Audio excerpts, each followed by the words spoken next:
பிரதமர் மோடி என்ன சொல்றாருன்னா, உங்க பிள்ளைங்கெல்லாம் படிக்க தேவையில்லை, உங்க பிள்ளைங்களுக்கு படிப்பு வரவும் வராது, அதனால உங்க பிள்ளைங்க உங்க குலத்துக்குன்னு ஒரு தொழில் இருந்திருக்கும்ல, உங்க குலத்தொழில், அந்த தொழிலை செய்யட்டும், அந்த தொழிலுக்கான ட்ரைனிங் நாங்களே கொடுக்குறோம் இலவசமா, அதுதான் புதிய கல்விக் கொள்கை அப்படின்னு சொல்லி ஒன்றை கொண்டு வராரு.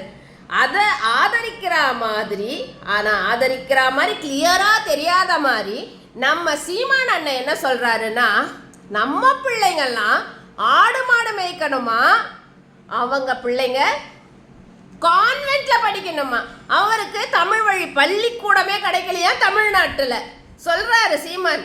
அவரே சொல்றாரு. ஆனா நம்ம பிள்ளைங்களை நல்லா மூளைச்செலவை செய்யறாரு. ஆடு மேய்ப்பதில் பெரிய அளவுல லாபம் ஈட்டலாம், கஞ்சிக்கு என்ன தம்பி செய்வ, எல்லாம் சூப்பரா டயலாக் பேசுறாங்க. நீங்க ஆடு மாடு மேய்ங்க, நீங்க விவசாயம் பண்ணுங்க, உங்க பிள்ளைங்களை என்ன வேணாலும் பண்ண வைங்க, தமிழ்நாட்டு பிள்ளைங்களை இந்த மாதிரி செய்யறதுக்கு எந்த முயற்சியும் செய்யாதீங்க. ஏன்னா 50 வருஷமா படிக்க சொல்லி இலவச சைக்கிள், மாசம் 1000 ரூபாய் தரும், வா படி ராஜான்னு கூப்பிடுற திராவிட முன்னேற்ற கழகம் இருக்கிற இந்த தமிழ்நாட்டுல இந்த மாதிரி கீழ்த்தரமான வேலைலாம் செஞ்சு பிள்ளைகளோட மனசை கெடுக்கிற வேலை மட்டும் செஞ்சிடாதீங்க.